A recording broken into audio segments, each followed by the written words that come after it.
Hello, ladies and gentlemen, and welcome to episode 154 of the Talking Wednesday podcast. James and Jake here for you this week to take you through everything Sheffield Wednesday related, but also it is a live Talking Wednesday because Sheffield Wednesday are going to be playing Leicester City during this stream, which is going to be an interesting one, I am sure. But you know what the worst part about this is? It's Vardy's 450th appearance for Leicester. Yeah, if he's ever going to want to score, it's going to be today, isn't it? But before we talk about all that potential misery, you never know. How has your week been? How has your week been, mate? Long, very, very long. I had some medical stuff that didn't go the way I wanted it to. So head's a little bit of a shed at the minute. So I'm trying to get myself back central again, and I shouldn't have stayed up and watched the Super Bowl on Sunday with a 2-month-old child. It's not the smartest thing to do in the world because you're already tired. And then throw on another child on top of that during half term. Yeah, I should have just gone to bed. Yeah, it's just a case of I remember you came into the call all of a sudden because you had Jack round on Sunday and you said, podcast 11:30, yeah. Saturday. And I was like, that's a bit weird. Saturday, yeah. And I was like, that's a bit weird, but yeah, sure, 11:30, why not? Whatever. And then you went, where were you at 10:30? Thought we were doing this at 10:30. And I was like, no. And then we decided not to do the podcast and do a live podcast because it makes more sense with the watch along because I was doing a watch along anyway.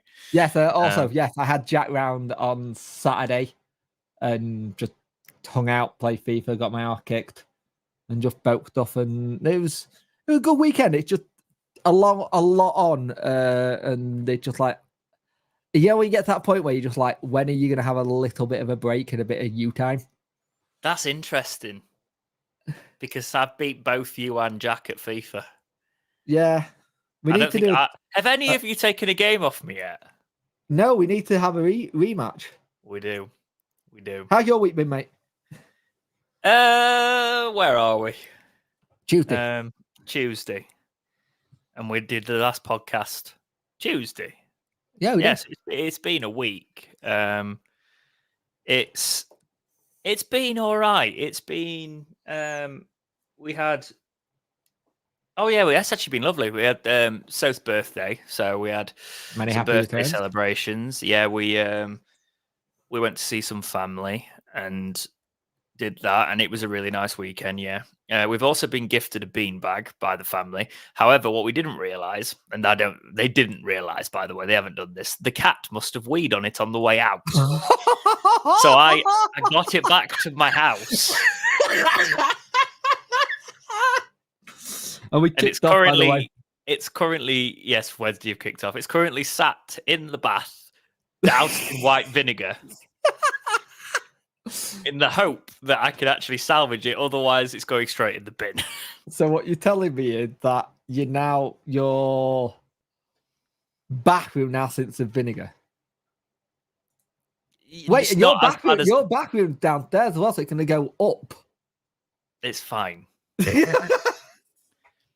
It's fine. It's just it wasn't the best situation. Should we go through the Wednesday lineups just so we do a little bit of our job before we do our random 10-minute rant about what our weeks have been anyway? Free kick for Wednesday as well. Yeah, do you want to read out the lineup then? Because I don't have it in front of me because I'm give me a minute. Really a professional. Oh yeah, give me the job of reading lineouts. That could go well. Right, let's go with Leicester's first. You do that, I'll do ours. Yeah. Hermansen, Ricardo, Faz, Vastergaard, Justin, Prate, Winks, Droopy Hall, Fataruyu, I think that's how I say it, Mavardi and Vardy. Stolchek, Cody, Nelson, Doyle, Chowdhury, Yunks, McAtee, Cannon and Dak are on the bench for Leicester. You're welcome, by the way, guys. Wednesday, you've got Beadle in net, and then it's Valatin, Owekwe, Bernard, and Johnson. Volks, Paveda, Bannon, and then Gassama, Ugbo, Kadamatri. That's a strong side. Hopefully, Owekwe is on it today. And then the subs bench for Wednesday is Charles, Sequeira, Palmer, Bambo Diaby, James, Wilkes, Musaba, Smith, and Fletcher. Ugbo, by the way, if you've got EFC, officially became a Wednesday player in Ultimate Team today. Oh. So if you Another want, free kick here. buy He's him. in good position. It's interesting. This game Droopy Hall. Did you call him Droopy Hall? I didn't pick up on that. I may have done. I may have done. Wonderful. Yeah, this is a free kick.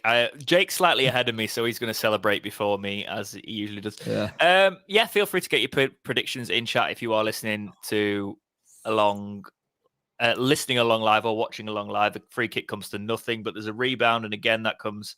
Wasn't a bad chance, though. Yeah. Thing is, what I'm seeing so far... Oh, my God, I was like, oh, my God, yeah, because you can tell how much I've been paying attention when we do these podcasts in the first couple of minutes. We're in our white kit. We're never in our white kit. No, we're always in our yellow kit. But it's interesting. We're going to talk about it later in the thing. I'm wondering how this new sponsorship looks in this white kit. It looks god awful on them. I wouldn't be able to tell because there's very small pixels that I'm watching the stream on because we're doing the stream. But yes, hello House MD, hello Louis, hello Jez, welcome. We are gonna, if you are an audio listener, we are gonna try and merge these live podcasts into. You can tell that people are live as well. We used to just do a podcast, but when they're watch along live podcasts, I want them to be a little bit more. They're not going to be like the Talking Wednesday lives where we just play them until the end. 1-0 to Leicester, 3 minute 30. Oh dear. That was such poor defending. Yeah, it was. This is going to be a rout if we're going to defend like that all night. Just left him open. Everybody moved. It's like there you go. It was a FIFA sweat goal where they just pass it. Where's Beadle gone? He's screaming. You know what I like about Beadle? He's not scared to have a go at his defence. That was awful defending. That's 4 minutes in. 3 minute 30 when it goes and we're already 1-0 down. Oh, God. Well, here's a good thing that I'm bringing into this. So there used to be a thing on Dexterity Watch, and it still is on Dexterity Watch, but we don't usually do it on the Talking Wednesday. But I thought tonight we'd do it. We're going to do Dexterity Drink, the Talking Wednesday edition. Right. So the way we're going to change it for the Talking Wednesday edition is, Jake, you've got to guess, not chat. God. Oh. School night. So you're working tomorrow, so it can't be alcoholic. Dr. Pepper Zero? No, it's not. Fanta Lemon. It's not. I've actually been really mean. Go on. I actually am breaking the work night thing. Oh. As you say, school night, the old saying. Yep. I've got an IPA from Lidl. Is that because you kind of thought it was going to be this bad? Yeah. So it's called Steam Brew. And it says, "Let's oil the gears of life" on it. Oh, God. And it's got a picture of some sort of maiden. It's a free kick for Leicester in a good position. Yeah, well, they can score a second while I'm looking at this beer, can't they? Because I've had enough, Jake. This season's been awful.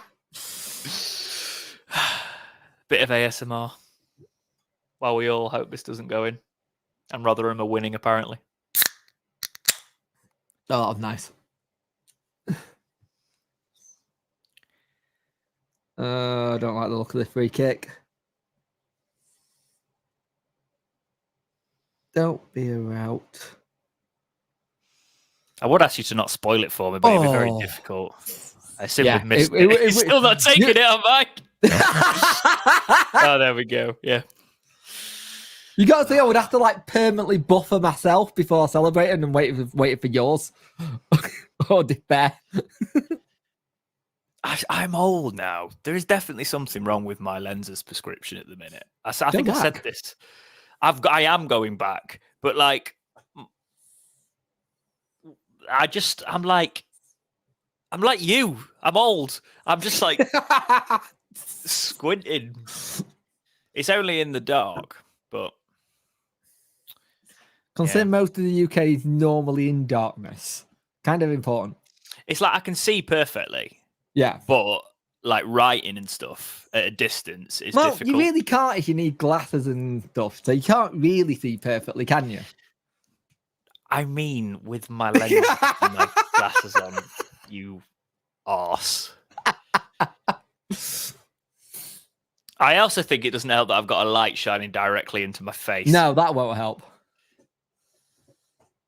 Rotherham being 1-0 up doesn't help either. And they got Hull, I think. Playing it out from the back Wednesday here. Yeah, not a fan of that. Oh, I mean, great. Leicester does only it now. lost twice all season at home.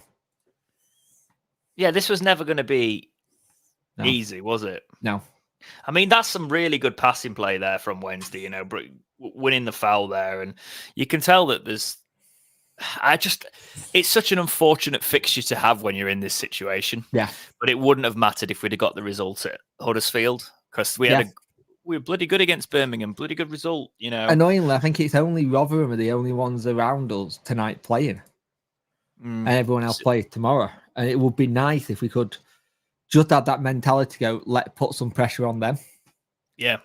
But you really put the pressure on Huddersfield if you get a result here. Yeah.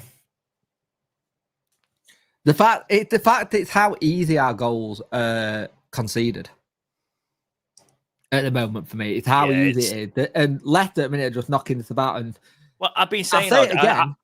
Go on. We missed Patterson. Oh, they're on the break here.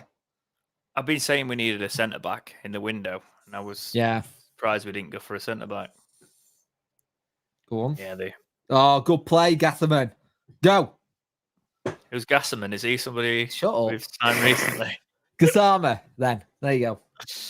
Oh, I just hope someone like Paveda and this little link-up play we got with Umbog helps. I don't know how I know that's how you say. I can't say names. Are you all right, mate? Are you doing okay tonight? Yeah, I can tell.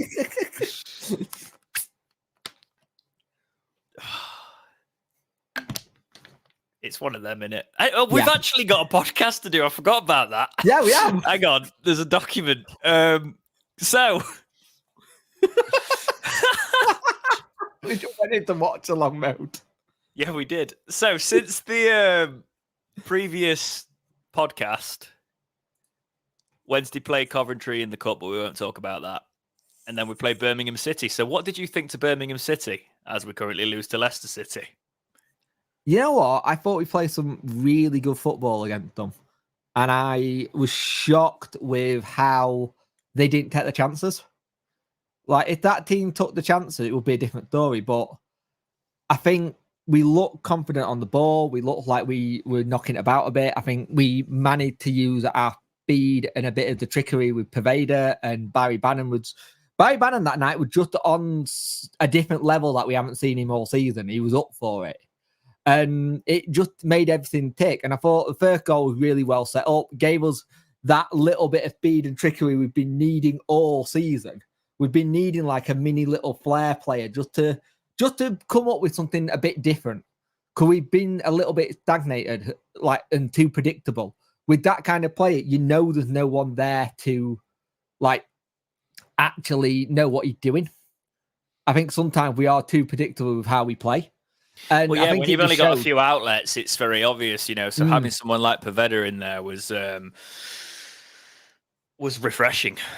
It was nice to see him finally get off the mark as well after hitting the post. Was it twice he's hit the post in many weeks? Yeah. Ugbo, yeah. It was nice to get off the mark. And I think one of the things that got me in the second half especially was the fact there was a situation with Gassama and Johnson where Johnson wanted the ball and Gassama went for the shot. And I think that'll come once he gets a bit older. But the cross in for that second goal was fantastic.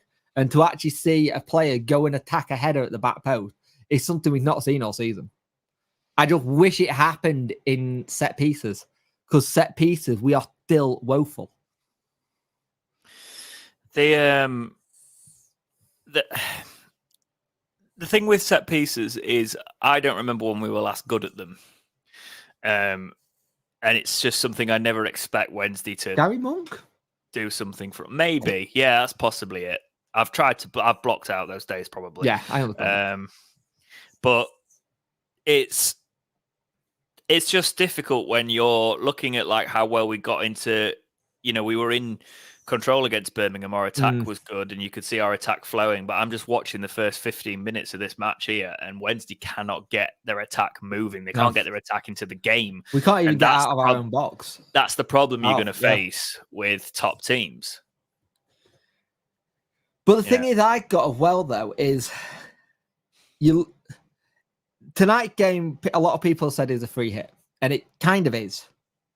In a sense, if we get something fantastic, but I don't think anyone's expecting us to get anything tonight. The issue you've got just keep losing possession from playing out of our own bloody half. It's ridiculous. There's no real ball winners in the middle of that park. There just isn't. And we've lacked that all season. Well, Diaby went off injured, didn't he, of course? Yeah. So that's the thing. You think he's probably our ball winner. It's interesting to see how people on Twitter have started to try and turn against him and call him overrated, etc. But he's one of our only players that breaks. He's one of our decent players. I think you look at what he's done in the small amount of time that he's had a Wednesday shirt on due to injury. He's looked good. I think for us, we just needed to bring in that other midfielder, and we just didn't. And I know you see Volks. You hope he's going to be that player that comes in, breaks up play, and wins you the ball. If he goes quiet today, Volks, and he disappears into this game, so we haven't seen much of him yet, then that's where you start to lose. You lose badly, when you play Volks is in there to do that job today, probably. Yeah. And if you can't get... Oh, they're on the break here. 3 against 4. Just down the side. Oh, I don't like this. The one thing I didn't notice when Birmingham played us, they are very good at getting down any flank and just getting in behind us. We don't have an answer for that. And that's an issue against teams like this. Do you know what's really basic and average is the goals we concede from flashes across the box. Yeah. Like that's how we just conceded the first goal against Leicester. Yeah. It's almost as if we don't expect players to be able to pass the ball across the box. And but it's also a case of us hitting too far forward. Because he liked a very attacking lineup and he liked to play on the high press. I just wonder if he's making them press too high out the box and it's leaving too many open spaces. It's interesting again because it's like you could take these risks if we're in a better position, but he's got a playing style and he's going to stick to it. And I do respect that, no matter who you go up against, you play in your playing style. Yeah, I just wish I'm going to say how many times I'm going to say this season. If he'd have had the full season to do it, we'd have probably been points better off in the position where you come up against the Leicester and you don't change the way you play. And these players get used to playing that way. And we might lose, but it doesn't matter as much when you're safe. Yeah. You got the ability to play with that little bit of freedom. Exactly. Don't get done there. Nearly happened again. This time Bernard is properly on it to just block it out, but they've just done the same thing nearly twice. And now they've got a corner coming up. But it's like that ball into the box, they're just waiting for it. Caboodlefish says our fullbacks aren't exactly the best defensively. They're both forward-minded, Paul and Marv. So it's not surprising that it's what the Tonys exploit. Really, I agree. It's a case of Marvin Johnson for me is actually a good winger. He's a good. I actually thought that against Birmingham. When he goes forward, we watched it a lot in League One, but even in the Championship, it's crazy that he was frozen out under Zisco because you watch the way he can move forward. I wasn't sure he'd be able to do it at Championship level, but as an attacking player, he's still a threat. Oh, he's still a threat at this level, easily. They'll do really well and get the... Like I said, they're attacking fullbacks, and you could probably say Valentin is.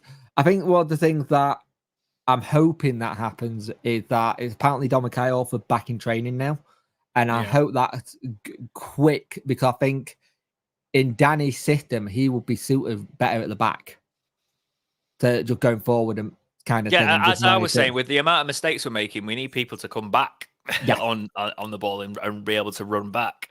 Yeah. Right, I'm going to do the Championship review for the fixtures we missed since the last podcast. So it was Sheffield Wednesday 2, Birmingham 0, Ipswich 2, West Brom 2, Cardiff City 0, Preston 2, Watford 1, Leicester City 2, Sunderland 3, Plymouth 1, Blackburn 3, Stoke 1. That is now big for us because Stoke are getting dragged down to us Yeah, it is. at this rate. Southampton 5, Huddersfield 3. Huddersfield led that game, I think, 3 times. Yeah. That was an interesting one. But then Southampton came back around. QPR 2, Norwich 2, Hull City 0, Swansea 1, Middlesbrough 1, Bristol Get City in front 2. of it. Good lad. No. Okay. Leeds 3, Rotherham 0. So that was... And I think it was Coventry 1. Oh, right. Okay. Coventry 1 did they. So that left Wednesday 5 points behind Huddersfield, which looks like a better gap. But then again, depending on the Leicester result and Huddersfield win, you draw that points, you could easily bring that back to 8 points. Yeah. And that's the problem. That is the problem that we face with having a tough fixture like Leicester. I think the thing is, once you've got Leicester out of the way, the games look a little bit, I won't say easier, but they look more competitive. Do you know when I've looked at that Huddersfield fixture more, I thought we really suffered from the fact that that was a team with a point to prove. Yeah. Because they just had the shackles taken off them in terms of defensive play. Their manager had gone. They could finally attack. Wednesday had a lapse in judgment for about 15 minutes and shipped 4 goals. Do you know what I mean? So, well, I think the thing with that game, and then you look at the actual game, the midweek Coventry game, it's the fact that it was 12 and 8 minutes that we conceded to get goals in. And to be fair, I've seen a lot of people go, "Oh, Danny conceded too many goals and stuff like that." He's going to with the way he played the football. It's also, if he had players that were actually his players, we might not concede as many goals because he's working with a team that's not his. Oh, they're going to have a shot from range here. Oh, cracking shot, but it's chucking over the bar. You know it's bad when Bannon is in the box trying to get the ball in defence. Yeah. You know something's up there. That's never good if Barry Bannon's dropping that deep to get in defence. Speaking of something up, let's move into the news. So this is from the Wednesday website. Owls announced new shirt sponsor. The Owls have agreed a front of shirt sponsorship deal with a local technology company, Serata, I think it is it? To run for the remainder of the current campaign. Serata is the new name and brand identity for One Disco and represents a fresh canvas for growth and innovation on the digital landscape. The agreement sees Serata replace our previous sponsor with immediate effect. Wednesday's general manager, Alistair Wilson, said, and quote, "We would like to thank Serata for their support in becoming our official principal sponsor for the rest of the season, thus replacing the previous sponsor. We are pleased to announce this sponsorship following the rebrand of Serata, which was obviously not anticipated when the initial deal was agreed. With this revised sponsorship, the Owls..." Just say no. Was he offside? The Owls can help raise awareness for this fantastic global company who have deep roots in the Steel City. Applying the new logo over that of the previous sponsor is far from ideal, but unfortunately it's out of the club's control. Moving forward, it is important for the Serata brand to be showcased not only through media and television exposure line to the championship, but also around the city of Sheffield. End quote. Helen Carroll, VP Marketing Serata, said, quote, "This change aligns a global technology leader, cohort headquartered in Sheffield and San Ramon, California, USA, with a proud local club steeped in history and achievement. The refresh brings an opportunity to amplify Serata's brand visibility, not just locally among a deeply committed and passionate fan base, but also on a global stage, thanks to the international reach and following the football worldwide." End quote. Supporters will have the opportunity in the coming weeks of adding the Serata logo to their official replica shirt at the Owls Megastore free of charge, but are advised the outline of the previous sponsor may be visible beneath. Welcome aboard, Serata. It looks so timber. This could only happen to us. Oh, what a shot! Unlucky. Who was that? Wendy. No, I'm the player. We don't get replays on this stream, do we? No.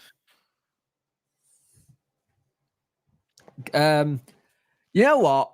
This just says everything about our season.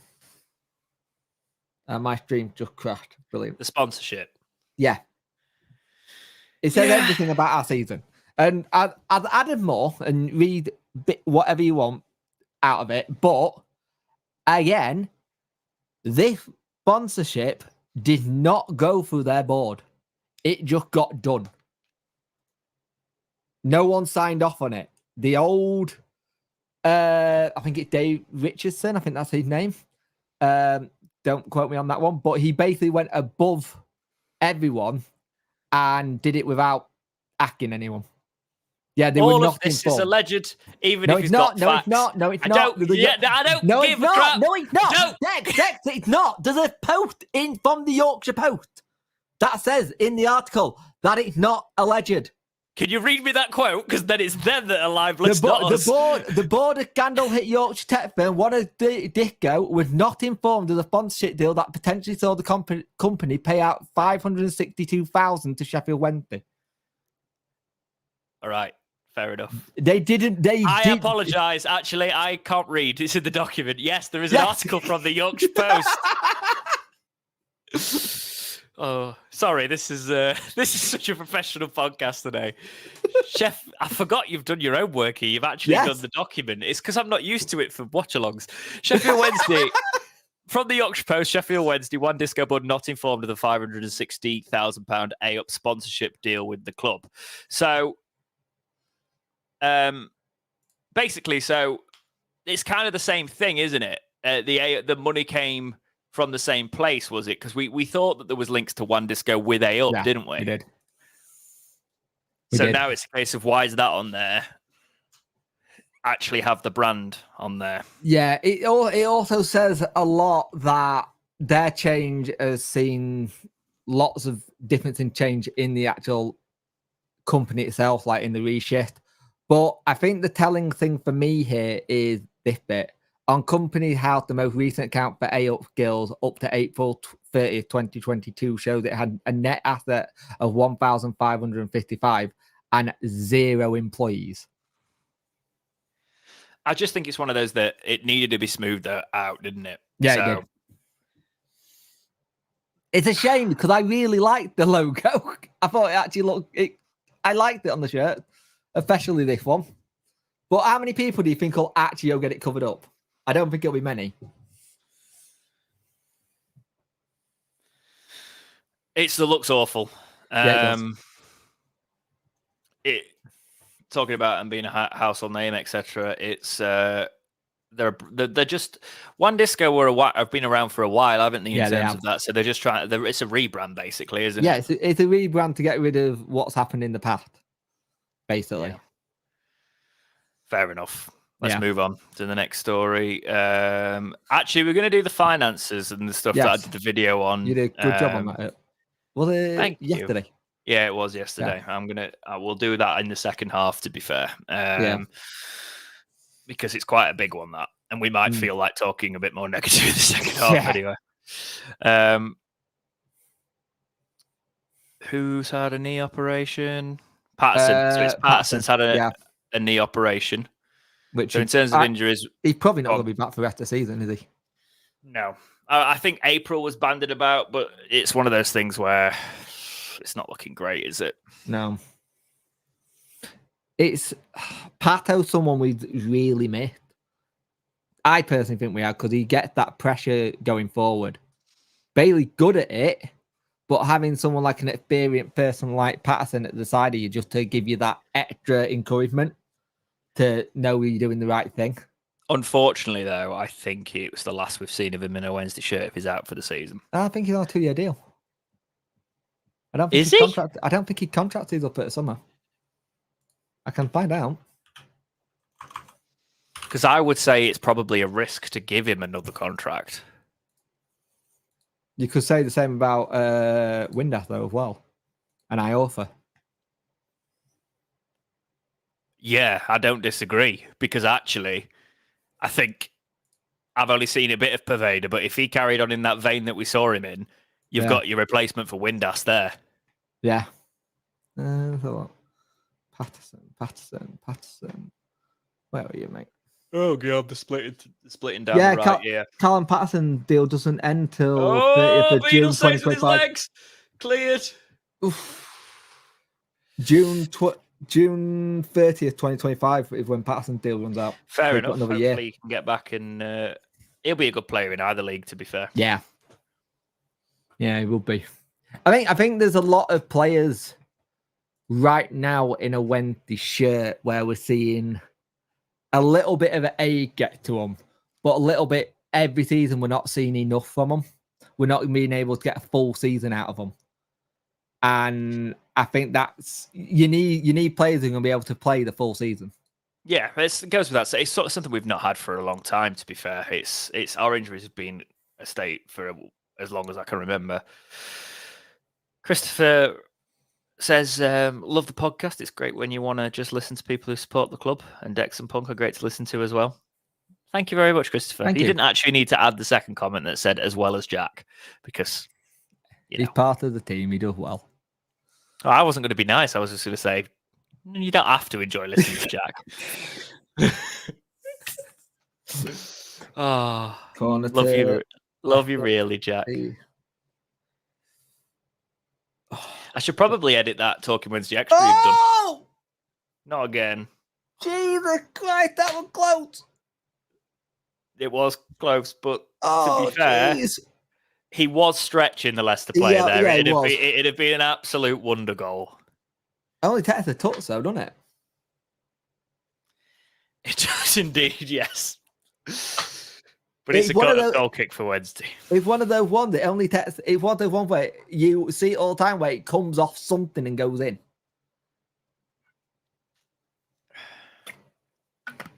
We haven't even been out of our half really and had a chance apart from that one earlier, have we? No. It's all been Leicester. Do you know? Which isn't surprising. I'd have taken this though if we hadn't conceded. Yeah. If you want scores at the moment in the games, it's West Brom 1, Cardiff 0, Norwich 2, Watford 0. Bristol City are holding Southampton to a draw at the moment. Leeds are beating Swansea 2-0. Birmingham, Blackburn Rovers 0-0. Interesting one there. It's the return of Eustace, who's now manager at Blackburn Rovers, as they got rid of their manager this week. So it's interesting seeing Toby Mowbray in there because it's former club. Rotherham are still beating Hull, which is annoying. Yeah. That doesn't help us at all. And it looks like Rotherham are having a lot more at the game with 4 shots and 3 on target to Hull's 3 shots and 2 on target.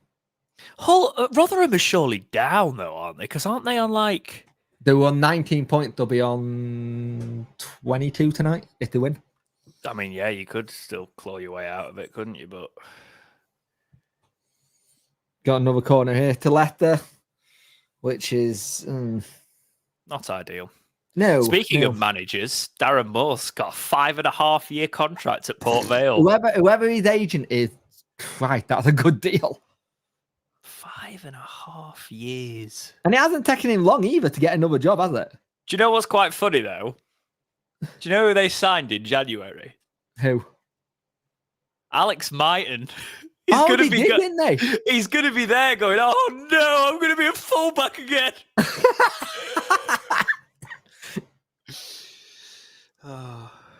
It's interesting. 5.5 year deal. They must believe in whatever project he's going to try and do there.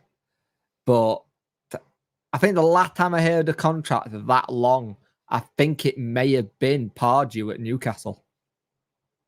I think it's a good appointment, by the way. No, it's a good appointment, yeah. Port Vale, not Portsmouth.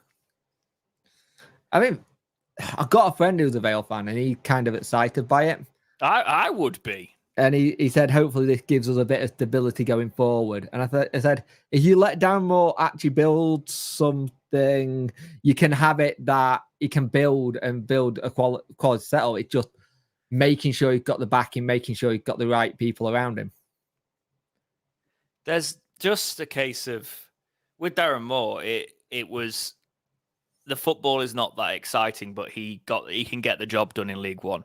You know, the backing was there, but there was never. The one thing that I'll always say, and I said it all the time, was there doesn't seem to be a plan B. There's never a plan B. It's almost as if he's afraid to have a plan B in case they concede too many goals.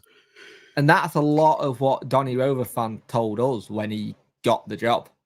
Yeah. That he doesn't really have a plan B, but are we even going to get a chance of having the ball tonight? It looks like it's like a game of like year 11 versus year 7s. The teacher just feeling mean. He's like, you scored one, don't go embarrassing them now. I can't have a note from your mum. I just feel for like our attackers because they're just not being brought into the game. You know what's really weird as well? There was a piece a couple of weeks ago where the Leicester manager was getting annoyed because fans were saying they're not happy with the style of football. I'm like, you're not happy. What are you talking about? That's the thing. You have a few Premier League years and you can easily get caught up on the Kool-Aid, can't you? Yeah. This is good play, though. We're knocking it around. I mean, they won the Premier League, in fairness. Yeah. Oh, great play. Go on.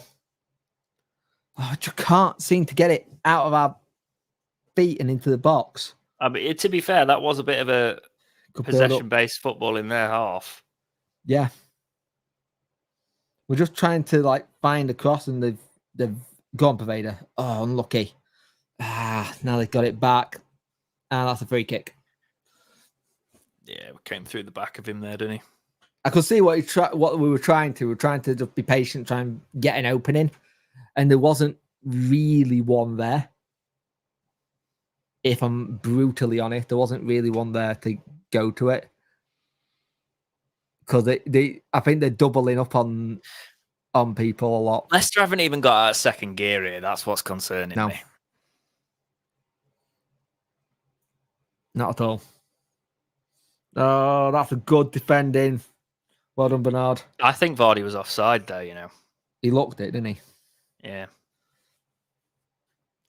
What do you think about the story that came out? Because it's not in the document, but there was a story at the weekend from Alan Nixon of The Sun, basically saying we could possibly go back in for Maguire in the summer if we stay up.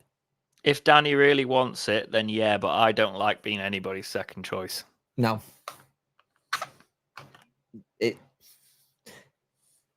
It's what. Then again, how do you think Danny feels? We are Chanseri's second choice to him. Yeah, but that was idiotic. Well, yeah. So I will say in terms of the club between us and Blackburn, if you look at us, we were both clearly a mismanaged shambles. I suspect on the Blackburn one, and it's speculation, but I have Jamie Vardy, good. Did he celebrate? Oh, that's a good goal as well.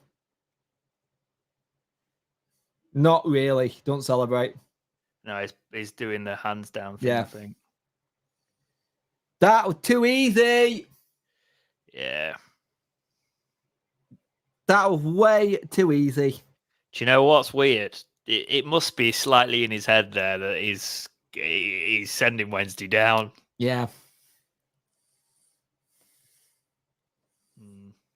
It's way too easy. Oh, this is going to be a long game.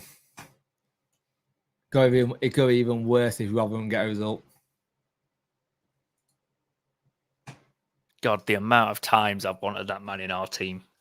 They just said that he's out of contract in the summer at 37. I'm telling you, if we'd have stayed up, he would have been our striker. We nearly got him in 2016, 2017.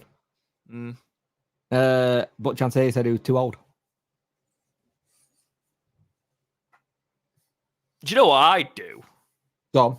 If he's not retiring, I would 100% take a 37, 38-year-old Jamie Vardy in League One. Yeah. I'd take him in the Championship. To be fair, I can see him ending his career at Leicester. Yeah, so can I. They're giving him the so club that's much. giving him everything, isn't it? Yeah. Yeah. But I also think when they get promoted, they won't have use for him. No. So that's why it might make sense for him to come here. Do you know what's interesting, though? I don't think it'll happen because I don't know how he'd fit under the Chansiri regime. It's one of those things where the Chansiri thing's just getting worse, isn't it? It's harder. You look at the thing with the numbers that you did, and we'll talk about it in thing, and then you look at some of the other things. He's better when he's not around, it seems. But then you wonder if that's the case because there was that big article that The Athletic did, which we covered in one of the episodes, and it didn't sound like it was that great with like agent coming in and asking press, who do I talk to about getting a player to you?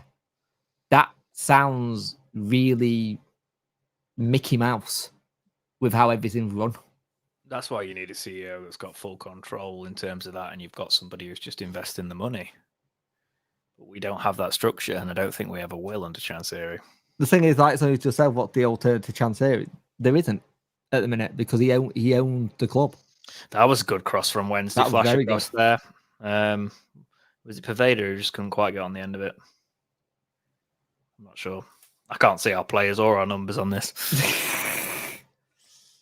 I think for me, it's where people go, oh, what's the alternative? Who else is going to come in? And that's the thing. At the minute, no one coming in. Yeah, exactly. That's actually why I don't know if you see. I get watch time, so I know that that half of the people that watched that video didn't watch the whole thing. Yeah. The reason I was doing that video was kind of a way of saying, this is the situation we're in. Get rid of it. Good. And we're not. This is why we aren't an attractive buy. It doesn't necessarily mean it's the end of the world for Wednesday. However, it makes us less attractive to a potential buyer, and this is why. And if this is how you look at the damage, that's why I felt it needed to be spoken about. Because... left on the tack here. If it goes free, just gone wide. Good. It wasn't a strike, to be fair. That was a float across. So. Yeah. I think, to be fair, though, it has been said there have been people who wanted to buy the club and Chansiri just not picked the phone up.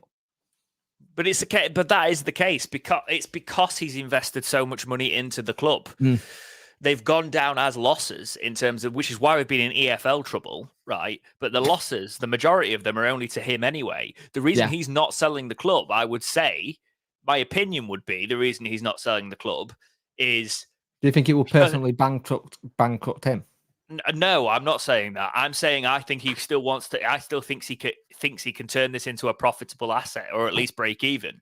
And I just think that's completely unrealistic with how much he has spent in the situation we're in. That's the only feeling I get for it because it's not. I know he wants to hand it down to family and stuff like that, but it's not. It's not gonna go that way. Because because it's also a case of like.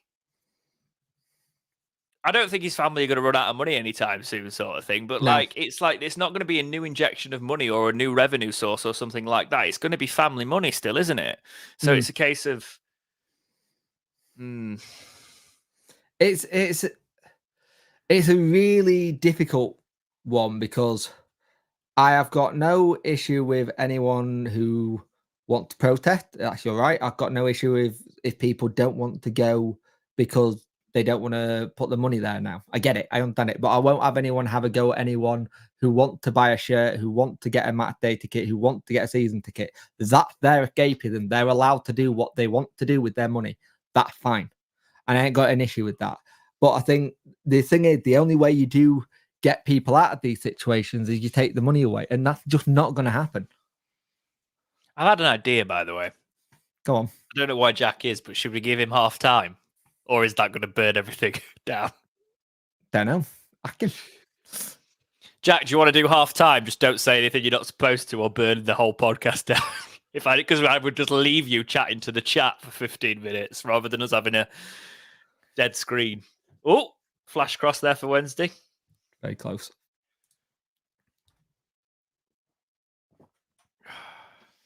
I don't think I think the thing is, I don't think Chancery want to damage the club, but yeah, as Andy said there, it's a case if he doesn't think it's going to tank the but club. he got to start bringing in people who know football. We can't have been saying this since 2015, though, man. 8 years. Yeah, but it's 8 years where we've still not done it. Exactly, which is why I'm even saying now he needs to go. Or you ever kind of hear from like players or people who've worked behind the scenes who have been able to then come out and say stuff, is that he likes to be hands-on and know what's going on. And that's fine. That's fine if you've got people around you who can help. Like one of the comments he said during the fan forum this season, actually, was, "Oh, I speak about it with the board." I'm like, what board? What board are you on about? Because you're the only person. Paxar, isn't it? But if there was a board, it would be in the filing histories. It's also okay. We had a CEO for a while. She left, didn't she? And then we had Liam Dooley. Well, he was a different position. Operations is different. Yeah. Oh, he fell over. Could have got a crossing then. Wednesday have looked a little bit brighter. Don't get me wrong, but it's just the case we are up against superior quality. Oh, that's a good break. That is such a good counter. That is a good ball as well. Down your feet. Don't slide in. Don't foul him.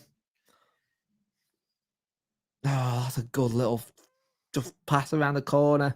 Do you know what's really weird? I was thinking about this. When we had our really good sides, and this is going to be controversial probably in the fan base, I still don't think we had an amazing team when we got 6th and 4th. Because I think we had a very... I look at that team and there was some great players in it. It wasn't a great team. It was good players, I didn't... where we think had a great team is the season we came up. I think part of that might be why we haven't had something to build on.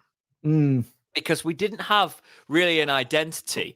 We'd sign like people you think could be wingers, but Carlos didn't want to play wingers. Yeah. There was no... Which is weird. Wherever we've been now, he plays with wingers. Yeah. And because we had like wide midfielders, that was the sort of thing. And it was just a bit... There was no... It was a get-rich-quick scheme, basically, to try and get us up. And we brought all these players in, and it was more about quantity with the players than sustainable quality for me. And there wasn't an identity there. There wasn't something you were going to build all the way through. I don't think Carlos necessarily is a build project manager. Yeah. Weirdly, the person I think it might have worked under is Steve Bruce when we had him. And that was a turning point in our history, I think. Oh! Go on! What a chance! What a save that is, by the way. That's a cracking save. Unlucky. That's the right thing to do, though. Pounce on it. Great chance. Gatham and just trying to curl it past keeper. That is a cracking save, though. I thought that was in there. He was. If you are a FIFA expert, we would call that a finesse shot into the bottom right corner. If we can do little things like this, we got a chance. Because that was really good build-up play as well. Really good build-up. He did well as well. He didn't rush it. He took his time. It's just the keeper got across while he saw what he was going to do when he opened his body up. Cross comes in, headed out. Banner's got it on the edge of the box. Are we going to try and lump it back into the area? No. Oh, headed tennis. No, Leicester are going to clear that. Go with it. Free kick. Okay, fair enough. I think you look at what the position we're in now. We can all say it was a dodgy summer that caused us to be where we are now. And again, when we came up, I think we were all saying he turned a bit of a corner. It looks here. Well, I want to point out something before because I think it's half time or coming up to half time or something. Yeah. Kamud officials here, plus 50% in gate receipts and commercial revenue since his tenure does suggest Chansiri does have a decent idea of what he's doing. I actually think that our fan base got revitalized when Chansiri took over, and we had those players and we had them nearlies. And I just think our fan base has generally quite got younger, and it's grown to an extent of. Oh, they're on a break here. They are on a break.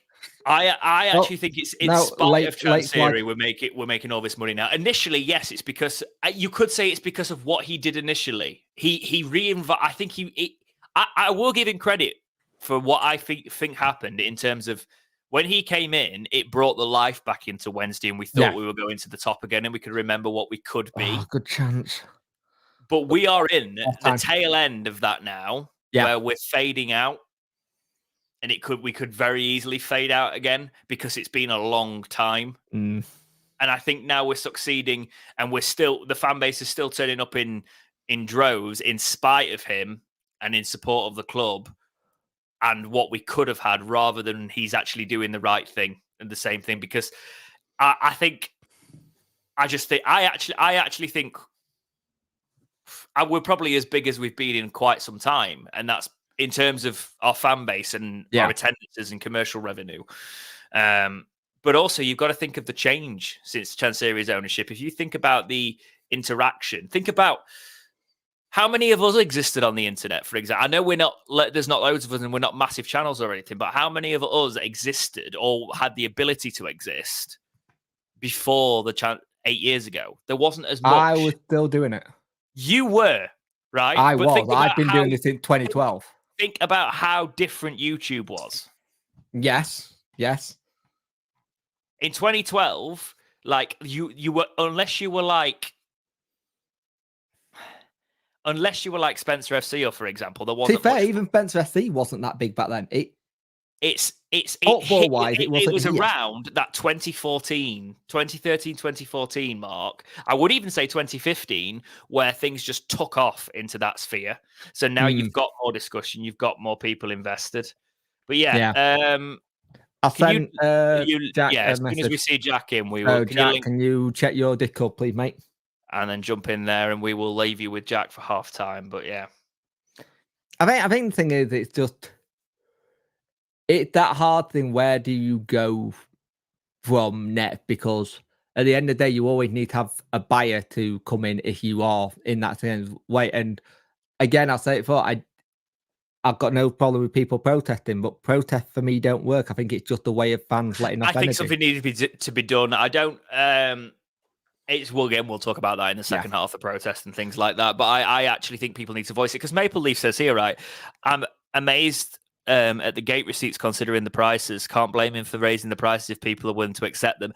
I actually think it's a case of, if football is everything and Wednesday is everything, and Wednesday has always been everything, you just find a way to pay for it, and other things in your life get sacrificed. And I actually think it's really sad that a lot of people have actually ended up in that situation, because you prioritize in other areas, and some people will actually be in a situation where they have to cut off completely, but because talking about priorities, obviously family and food and all that comes first, but it does reduce other areas of your life that you could potentially work within.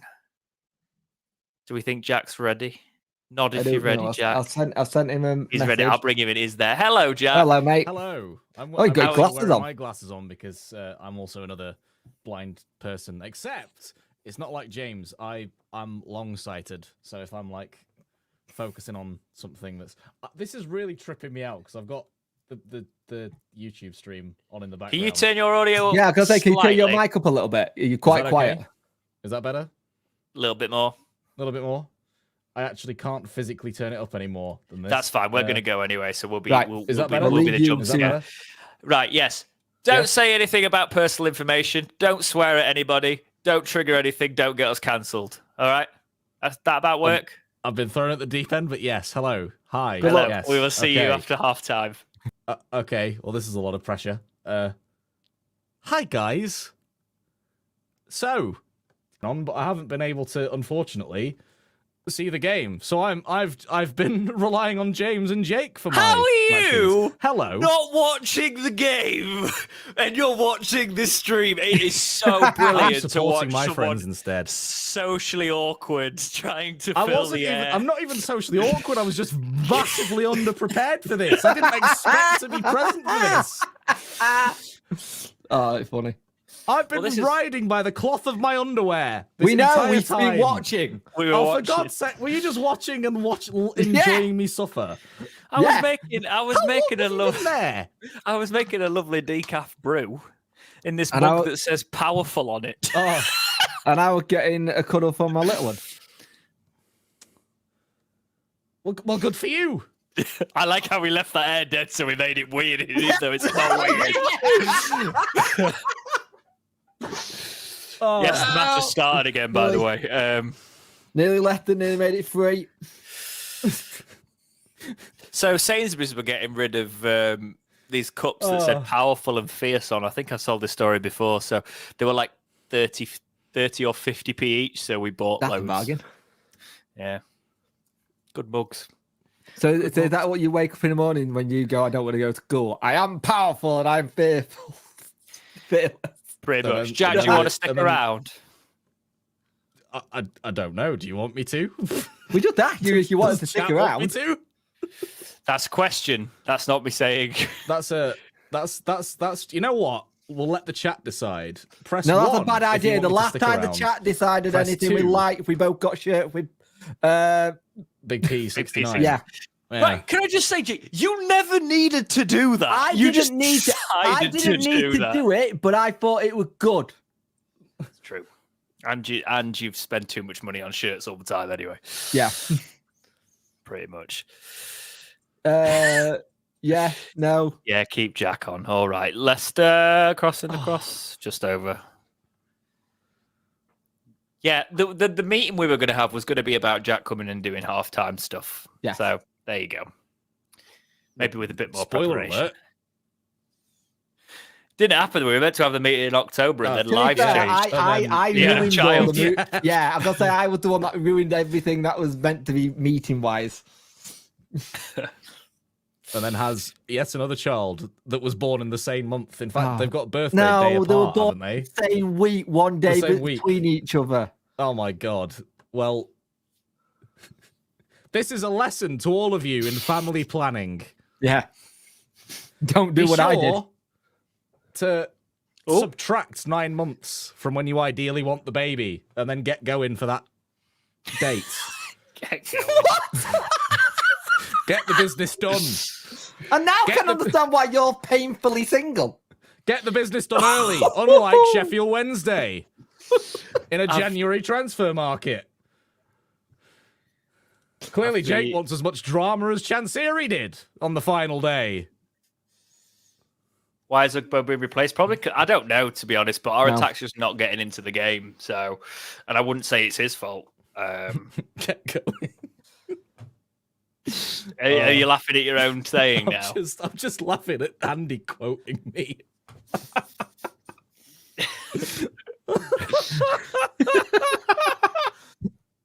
Good hold up play from Oh, Wednesday, make just laugh believe. at the Oh, end. Jack, it doesn't work that way.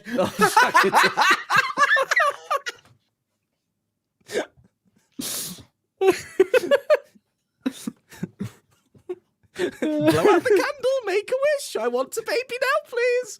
Doesn't work that way, does it? No. Ah, well, damn. Oh dear. I keep feeling so awkward because of the silence, but then I realised that it's also a watch along for the match, Yeah. and then I've realised You ain't got it on. the match is being watched. Didn't you buy the map pack today as well? No, I didn't. I decided I just knew that we were going to lose. So I was like, I'm being a proper like You mean a tight grumpy gammon Yorkshireman? now. This I'm is being the a thing I proper need to tight say to half of the Yorkshireman now. comment section, by the way. The reason Jack is on the podcast, for the people that are snarky about it, is because he is an armchair. It's a different perspective, and he can talk really well. You talk better than I do. And that ain't hard. But it's one of those things that, like, we want different perspectives on the podcast. So I didn't use that in a derogatory sense, by the way, Jack. There, but you aren't somebody who goes as much as you did when you were a season ticket holder, exactly. or whatever you did. Do you know what I mean? If I lived in Sheffield, Exactly. I'd go a lot more. But so it's one of those when people make snarky comments. I'm like, the reason we've got it is because actually Jack's knowledge base it gives a different perspective. It's the perspective of usually Twitter, which is quite helpful. Yeah, exactly. But there we are. Just in case anybody was ever trying to be smart. Maple Leaf, they complain about me, they complain about that. We've had it before where we had stuff and it's just weird. Oh, they complain about us all. Yeah. Some people complain about us all. There's some people that complain about one combo, and then other people complain about a different combination, and then other people I do love it when that happens, though, because whoever's not on that show ends up going into the comment going, all right, I'll let these two do it instead. Yeah. And then you just get people go, what? I love it when they slag me off and I'm the one editing it. And I'm like, I'm literally there, like I'm the one that's seeing all of this. Yeah, no, I love it when they say that because I keep wanting to go. It's on his channel. Yeah. It's like, oh, it should be in. It's like the odd ones where we've had. Oh yeah, better without Dex. It's if you're not looking where this is. Good play. Go and have a shot. Like, it's not Worko box, it's not Punk box, it's Dexterity box. Who do you think? Apparently, I was on Owl's Talk this week. You were Somebody indeed. sent me a link. Really? Yeah. Apparently, it wasn't a bad thing. Oh, It wasn't that bad, somebody, actually. Decent. Somebody posted my video, I think, which Yeah. doesn't happen that often. Oh. But yeah. Oh. It wasn't bad at all, my friend. People weren't mean on there, which is No, they weren't. you never know where it's going to go when it comment gets. was that you like. I don't think that was mean. It's where I went behind the microphone like this, and it looked like the microphone was my mustache, and I actually found that quite funny. It was actually really good. I'll show you a picture of it later. After that. Jack. Actually, I can do it now. Oh my god, no! I can imagine that actually because of the shape of this. Yeah. Yeah, there it is. Wednesday passing the ball quite well, by the way, in this. We are starting to look a little bit better. Yeah. And we say that as we give away possession, but yeah. I will actually. I wanted to publicly thank Jake for this little Why have that done that? For this little early birthday present he gave me. I say early birthday present. I literally traded my old PC that was gathering dust because you needed a new computer, and I was like, you know what? I'll trade you your old wireless microphones that James and I took to Wembley. For my really old PC. Yep. And now he can butcher that in his spare time when he is not cleaning up baby sick and. I wish I'd have known that was an offer, Jake. I've got loads. I could have traded you. I need some of them wireless mics. They are very good. To be fair, before I do anything in that PC, it needs a duster and a vacuum cleaner. I opened it up the other day and it was like, oh yeah. It's a nice thick layer of insulation, you know. It didn't get cold over the winter. I think we've all benefited from Jake's gear hoarding at some point. Yeah, because I've benefited, you've benefited. I've got a tiny muff now. Look at it. I've got a tiny little muff. A tiny little furry muff. Yes, there is a windshield on that microphone for audio listeners. He's got there. Oh, well, look! I'm getting you clippable moments here, and those things they go massively. Yes, yes. Oh, at least to be honest, us three being on this is probably all right. When Wednesday are losing because exactly. We will it appears as the true armchair observationalist on Twitter, it appears that the Sheffield Wednesday official account's admin has gone home because they've tweeted absolutely nothing. Do you know who else tweets absolutely nothing? You on Talking Wednesday. The person who's supposed to run the Talking Wednesday on match days. Yeah, the last time the official account said anything was 23 minutes ago, and it was to announce that it was half time. We should Yeah, mention it on the podcast. Actually, we are looking for other contributors. If you in general areas, I want to hear from. This isn't me saying I'm getting rid of Jack. It's to actually bring more people on board. Jack isn't going anywhere. He thinks. Sorry to disappoint you, all the viewers that don't like me very much. It's a case. Oh my god, they've tweeted something. Sorry. I want people to. If they think they've got a talent for writing and want to write match reports or something like that, or there's loads of ideas I've got for writers, because I write as well, I just don't have time anymore. Feel free to get in touch. Off and Masaba on. Cool. If you feel like you can talk on camera or just talk audio, that's good to know for when we've got contributors. I've got a couple of guests coming on in the near future. We also have somebody who might come on and guest host a little while. He's actually getting quite big on YouTube now. Bless him. He's doing really well. He might. I didn't mean to say bless him like patronite. You know what I meant. In terms of he's a lovely bloke. So he might be coming on occasionally. But it's a case of like we could do with people in the host pool for when Jack's on a voice gig, Jake's got baby sick all over him, that sort of thing. Or basically, I don't know why I just did that with my glasses. And just different things like that. And I will say the one thing we do need is I need somebody else on the Twitter, so I don't have to always go to Jack. Are you on the Twitter? And if he's not on the Twitter, basically. Also, we're definitely going to need someone for next year anyway, or some other people, because I remember, quote, I don't want to go back to League One next year, Jake. I can't do it again. Oh, yes, I remember you saying that, James. I remember you saying that. I did say that.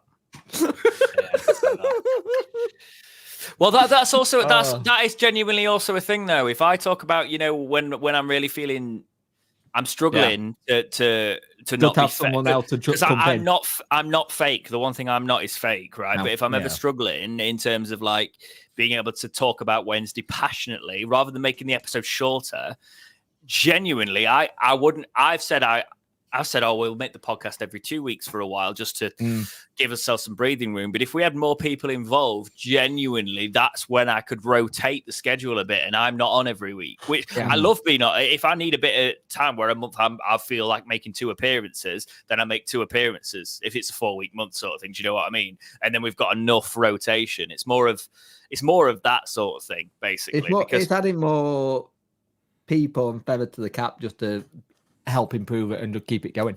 I'm still doing the work around the side of it. Don't get me wrong. I'm always going to do all the editing. I'm always going to do all the marketing. I'm always going to do all of that sort of stuff. And we're always going to run it like this. It's just having a bigger team just gives us more flexibility because also we all do. Jake does a video every single day. Jack's doing more voice acting. He's going to probably do something satirical Wednesday content, but not. He's a very infrequent in that side. I can see you going quite heavily into voice acting, which is good to see, sort of thing. Jack, I know you've been talking about videos as well, so I assume you're going to get into the lore and stuff like that. It's a case of us all having a little bit more, because the thing with this podcast, you kind of need to drop everything for it. And that's the one thing. Whereas if we've got more people there, we've got more people to drop everything for it. Because then again, I don't know. It's an interesting one, isn't it? Like it's very hard to add new people to a dynamic that already works really well. It is because they've got to work with me, and I'm a git. No comment. To be fair, this actually works out really, really well, right? Because Jake gets absolutely like pelters for his pronunciation of players. I get pelters because my energy's too youthful for some people, and I can understand that. And now James is going to get pelters by being called a glory supporter because he only was concentrating on the podcast when we were in the championship. No, we were concentrating. Yeah, I'm taking the key. Yeah, it's funny though. We started because I just want to clarify for people who might not have seen the journey. We started it in a relegation season. Yes. And the only two full seasons of this podcast have been in League One. So yeah, there is that. To be fair, you want to watch some really cringe stuff, go to some of the first episodes where James is having to teach me how to podcast and actually get better. It's really funny. This is just possession-based football, by the way. The reason we're talking nonsense is because, and we're losing viewers. Thanks, guys. It's because thanks, guys. There's nothing on.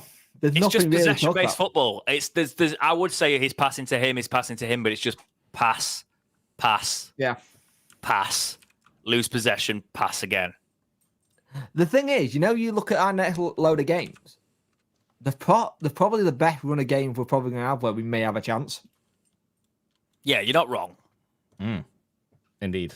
The only problem I've got is our away form this year is 7 points away from home. I think. I'll just put that in the chat if people want to laugh and wondering what Lee Gregory's getting up to. That's what Lee Gregory's getting up to. I haven't seen this. I ain't seen this either. Currently?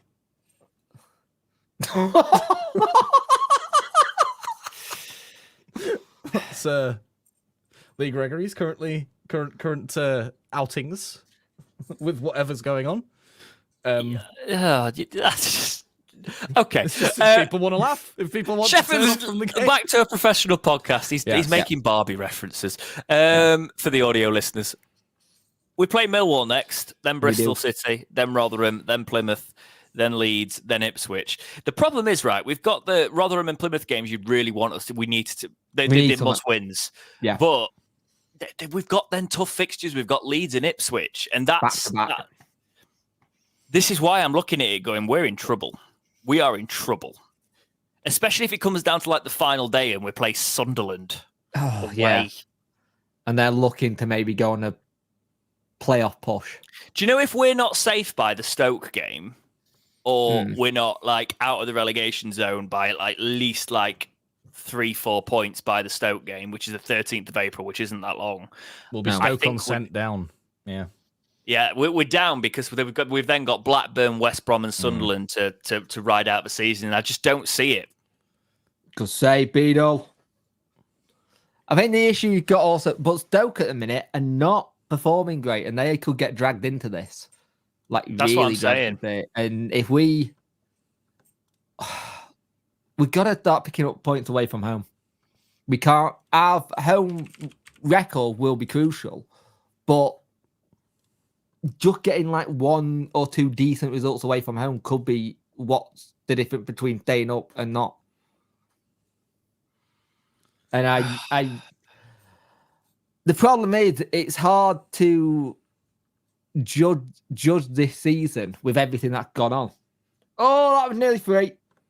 Vardy couldn't get his foot on the end of it. And again, it's like we said in the first half.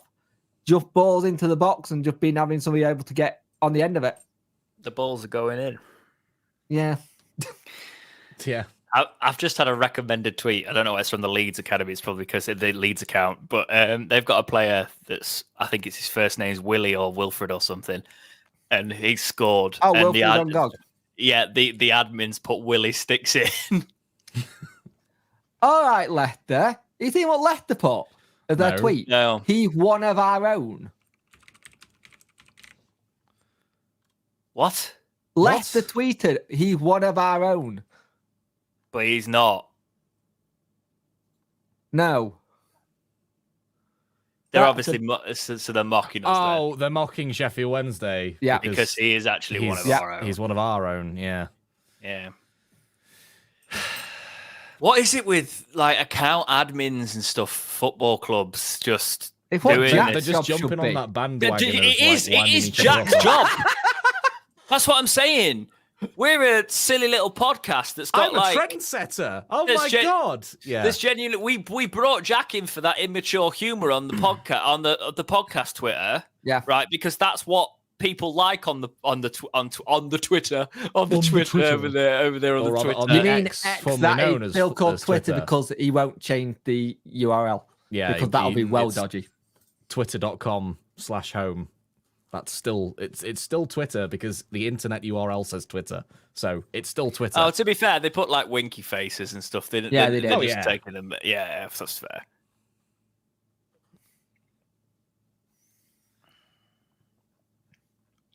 This was always going to be a tough one, though, wasn't it? Yeah. Oh, like really top of the league with quite a considerable points gap between them and second. No, I thought it was going to be a cakewalk, Jake. He's done you there, to be fair. Yeah. 12 points ahead of second now. Walk in the park, Jake. It's like a Sunday league game. Don't forget my 6-year-old sassed the hell out of you last time she saw you.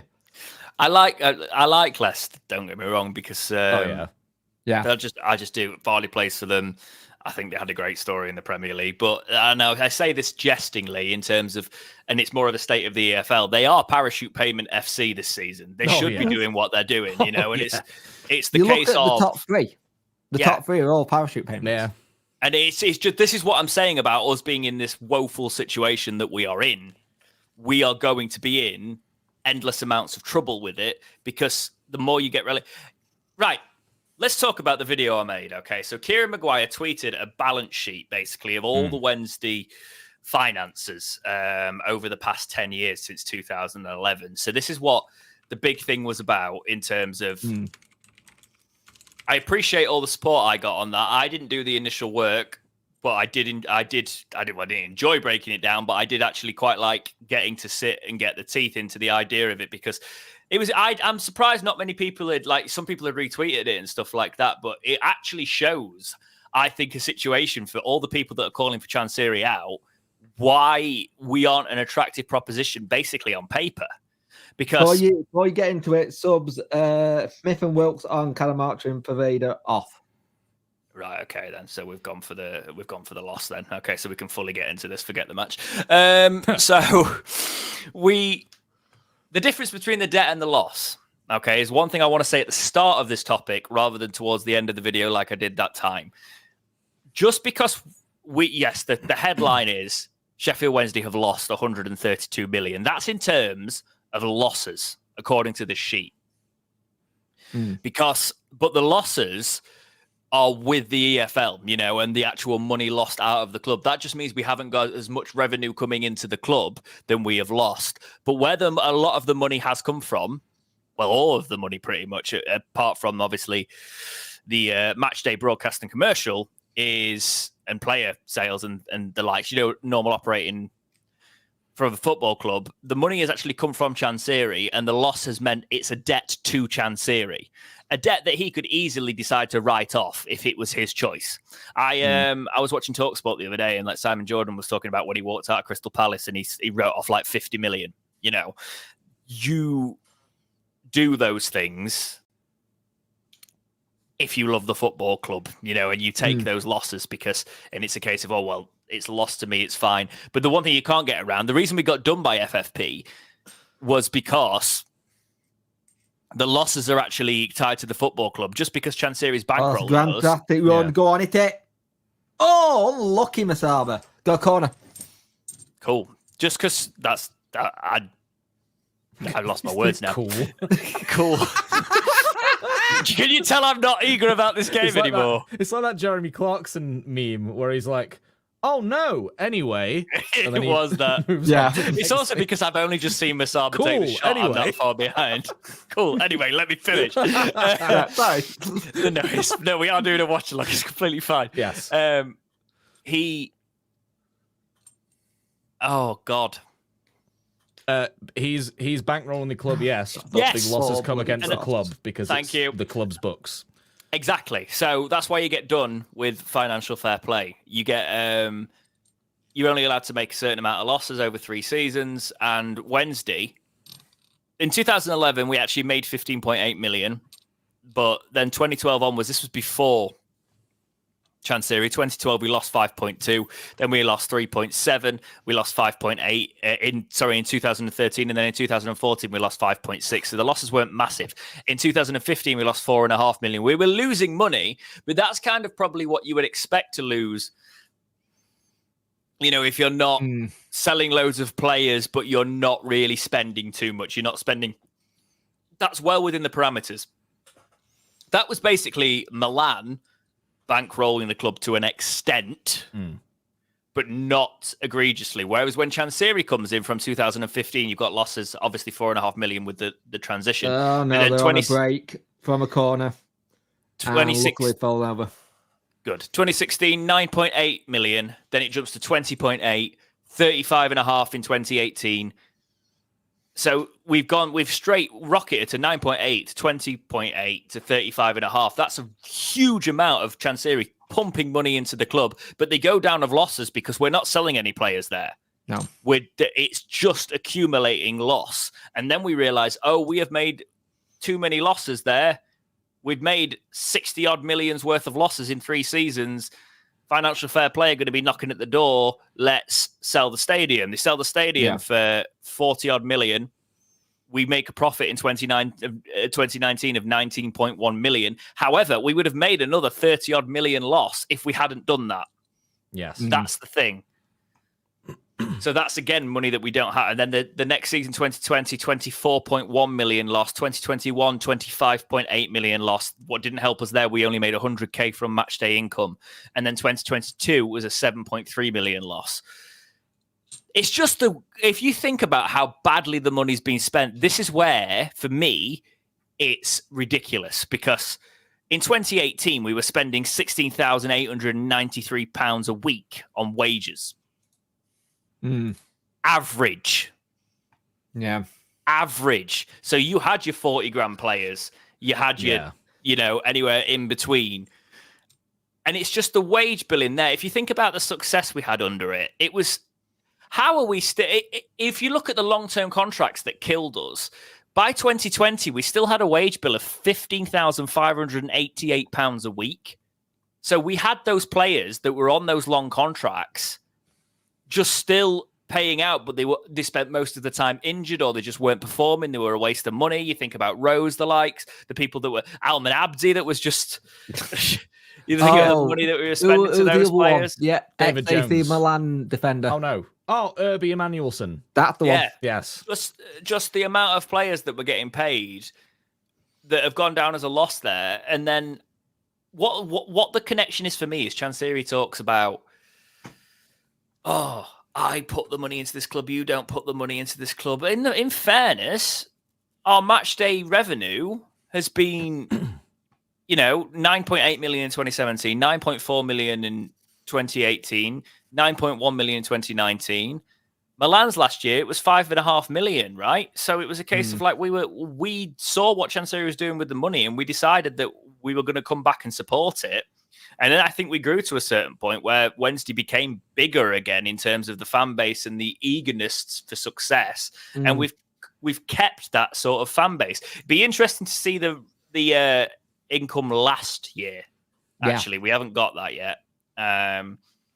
But if you look at it in, as a bigger picture, it's more of a case of the fans have turned up here.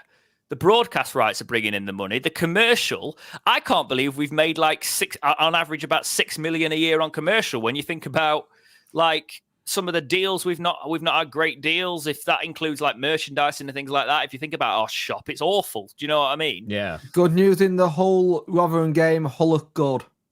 Nice. Yeah, ideal. Yeah, we just hopefully if the results go our way tomorrow. By the way, this isn't as bad as it currently seems. No. Interesting observation, by the way. Down near the bottom, there's a borrowings section. Look from 2017 and onwards.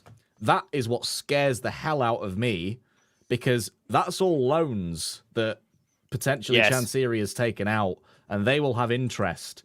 And if I he's didn't even taken talk out about that in the video. much money, I could have if done he's another taken 5 out minutes. Yep. And if he's taken that much money out in loans, and they're on the club's books, how much debt are we in? I think the last time I heard our debt, it was something like 100 and something. Right. I'm going to read the borrowing figures then. Because as well, around the COVID time, banks stopped giving out bank loans. Yeah, but the COVID, so one of those years, time, where the heck has that money come from? But remember the COVID time, there was a thing. We see borrowings here. Again, I don't know. That's too vague. Are the borrowings? Here's the thing. Is it again Chansiri's money? Because do you remember when the different companies popped up under Chansiri's name? Yes. Could the like borrowings Sheffield 3 and those things? Could the borrowings be through that? So could again that be the same situation? Do you wonder? Not all of it. So some of it's possibly loaned. Allegedly, if I was to have a guesstimate there, and this is just opinion again, so it's not saying fact or anything. There's possibly some loans in there. You would think that would make sense, right? But if a big part of that is Chansiri basically just, they talk in football. There's a big talk like behind the scenes of moving the money around. Yep. potentially, if there's any, I don't know, and I wouldn't wonder, and I wouldn't want to presume, but could there be any moving the money sort around there? We don't know what the borrowings is, and that'd be really interesting to know, because when you build it all up there, you look at the accumulated losses, and the accumulated losses all adding up with the debt in there. If you want to split the debt off from the borrowings, so it says, let's look at the last year, which is accumulated the loss, of 131.7. Player additions with 300k, which was Wilkes, wasn't it?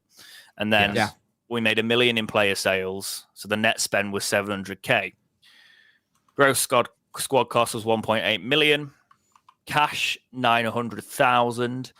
Borrowings, so borrowings was 56,600,000. The net debt was 55.7 million. So from last year's account, our total debt was about when's he through it? 65 million. Total liabilities, assessors, total assets is about 65 million and a half.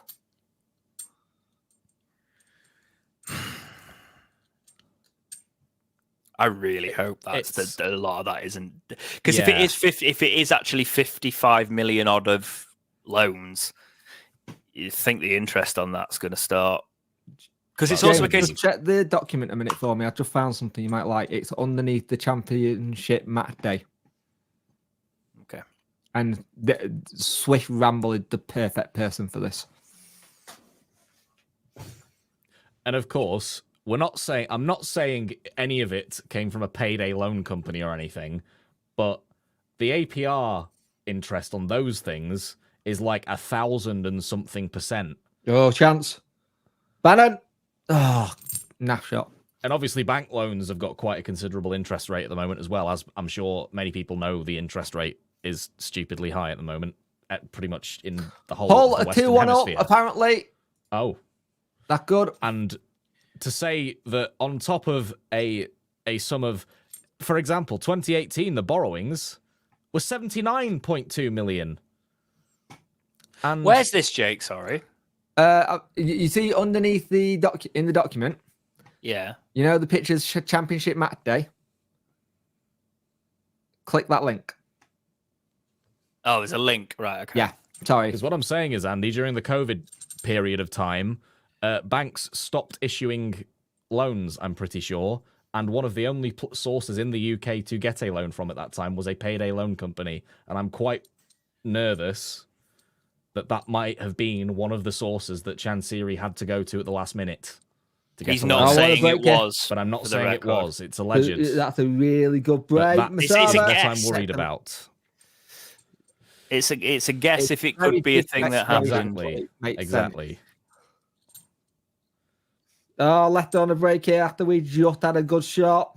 But I'm sure we will never know who the loans are with. I'm sure it will never find the light of day until decades down the line when someone writes a book.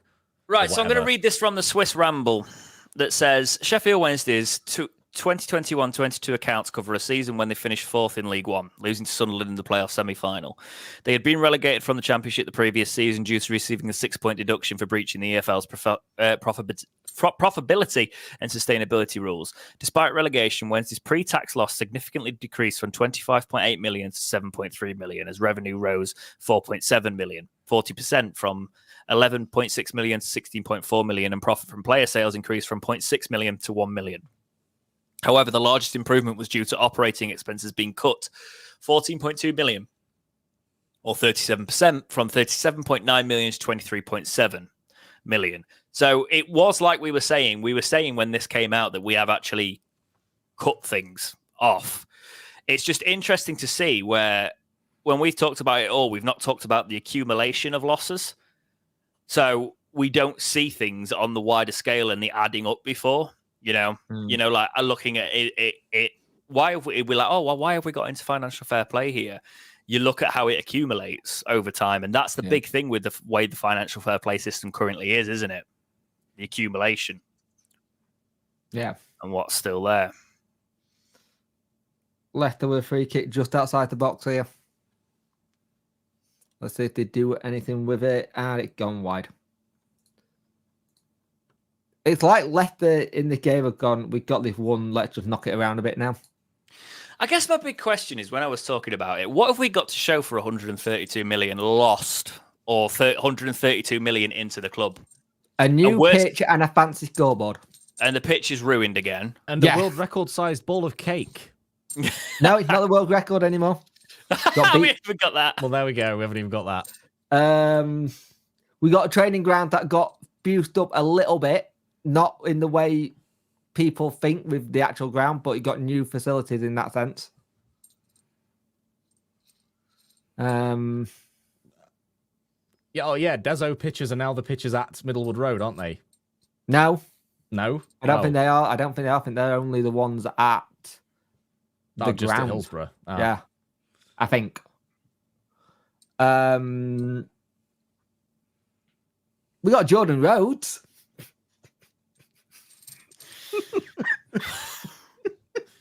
We got Alvin Abdi. We got Tony Pewley for a couple of days. Yeah.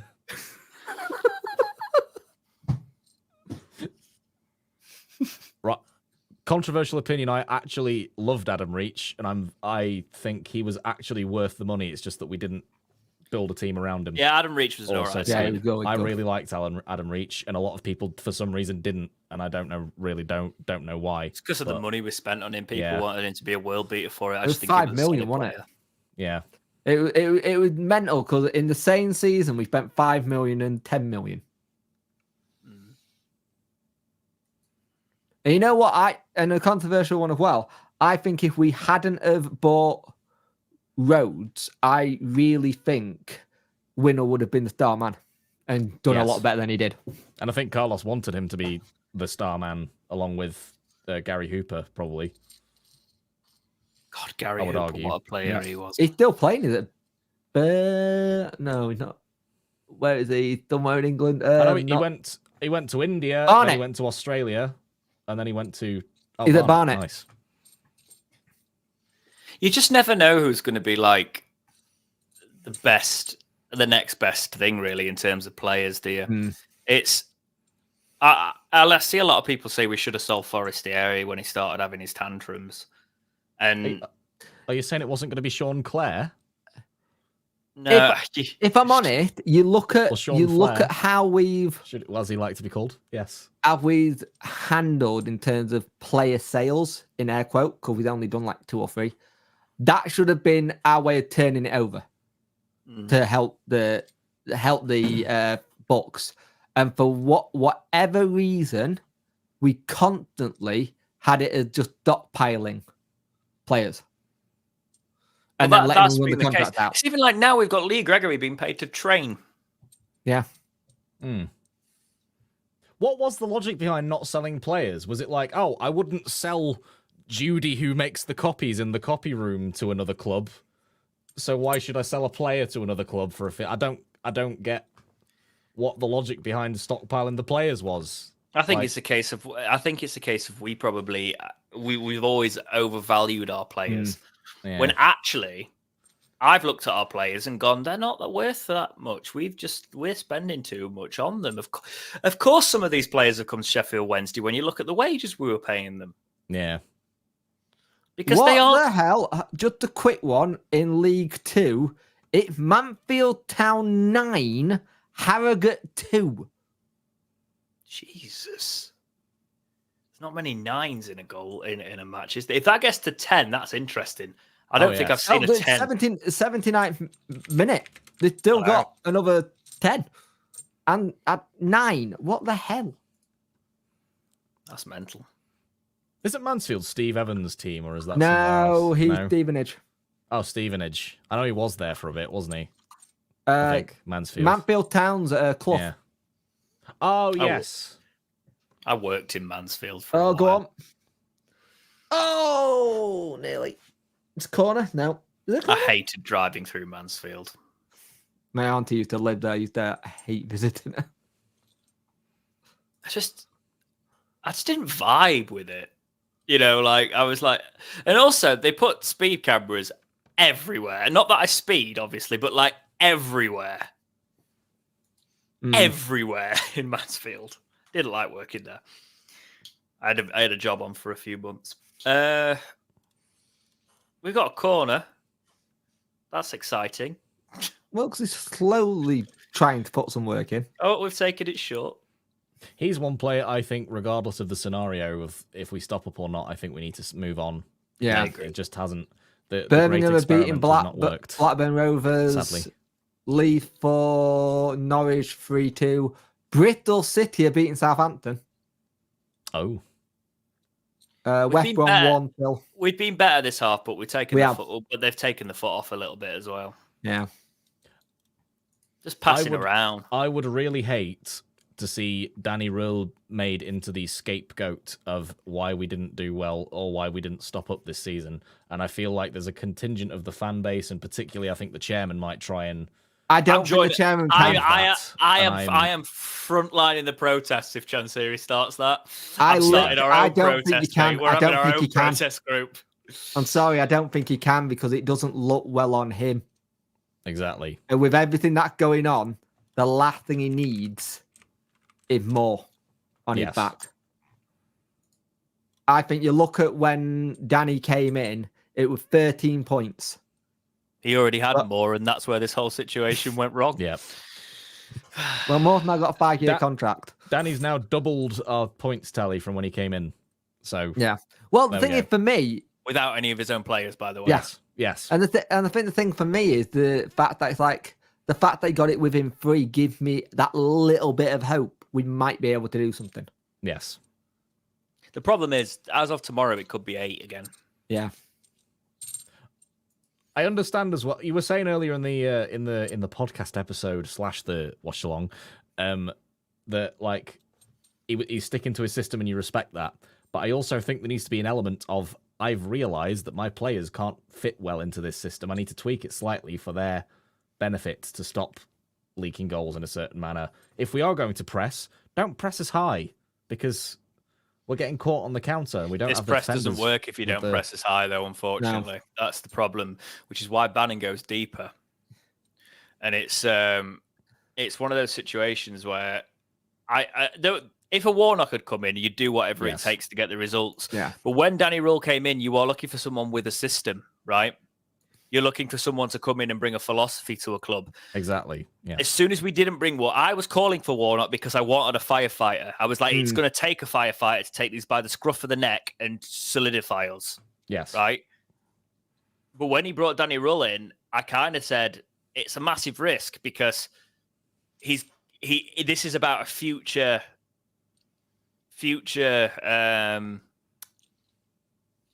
plan. You know, and a way forward for the club. So it's a case of do you take a manager that's going to put out the fire and keep you up, or are you going to take somebody who's going to build you for the future? I 100% thought he was actually going to make the sensible decision of bringing a firefighter. But the fact that he went this route says to me that he's got to sit on it now. And Danny, I think it's a case of he's going to play this way no matter what league he's in. Yes. Yeah. So if you're still playing like this in a relegation battle, you're actually showing players what Wednesday are going to be next year. Yes. No matter what. And you look at Paveda coming in and playing with a smile on his face and that sort of thing, and these players that are exciting actually wanting to play in the system. That's why I wasn't too keen on the Duncan Maguire thing, because I was like, if you can look at how Wednesday play and you don't that doesn't interest you enough to pick us as your first choice, sod you. That is my choice. That is my thought process behind it.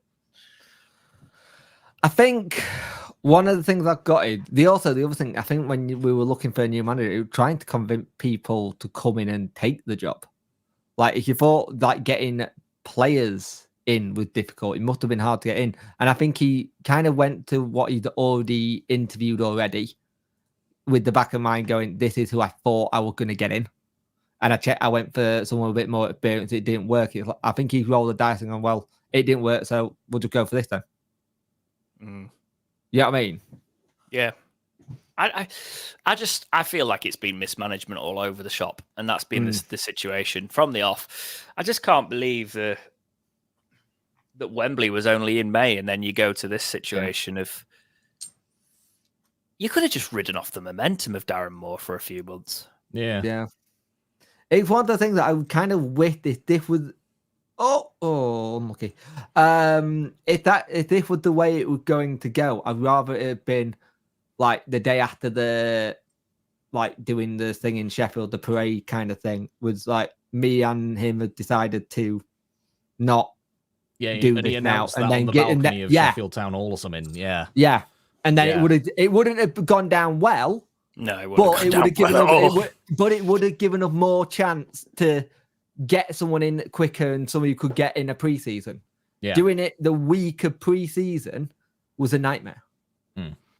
It's one of those things where I think it's his ambition has killed any progress, because he talks about, oh, you've got to aim for the top two. That's all right saying that in theory, but if you genuinely believe that we had a squad that could get anywhere near that, it's crazy.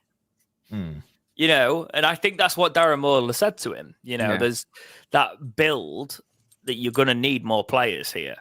I just look at the.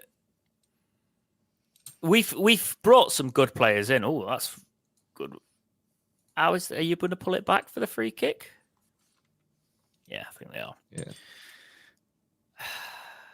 I think the other thing, the worst thing he did as soon as he bought the club, and it is the worst thing he did, he put a time scale on when he wanted to get into the Premiership. Yep. Never put a time scale on something that's not definite. I know, and I wondered when he was actually going to move us to Scotland. To be fair, yeah. Well, if he's gonna put us out of the Football League with all these losses financially, and the EFL might expel us, maybe that's the only choice. We've got to go and play in Scotland, you know? Yeah, Jake, you might be on the money there. You might be. I don't remember him saying actually, that. Jake. Actually, maybe it's a longer plan. Yeah. The longer plan is to conquer Scotland because it's an easier league. You know. Well, it'd be top three going for the title every year. We would. Yeah, exactly. Yeah. God, we'd have Champions League. Oh. Don't give Chancery ideas. We can just swap with either Celtic or Rangers because they want to swap to come into the English football That was league, something don't that they? was very much talked about for a while, and generally was going to happen. They're desperate to get down here into the English football system because they're like, oh, you've let a few Welsh teams in, let us in too, and it's just a more competitive, financially viable league, isn't it? Really, if you think about it. I would say this. I would love to see where Celtic and Rangers would be in the English pyramid.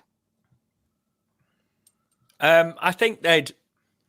The thing is, I actually think they'd struggle at the beginning. And that full time went through a lot 2-0. Nice, wonderful. We'll talk about that in a second. If we let's finish the Celtic talk and the Rangers talk, I think with the size of their fan bases, they'd actually build into powerhouses. Because if you think about the way the system works in terms of commercial and that, they would actually have a lot.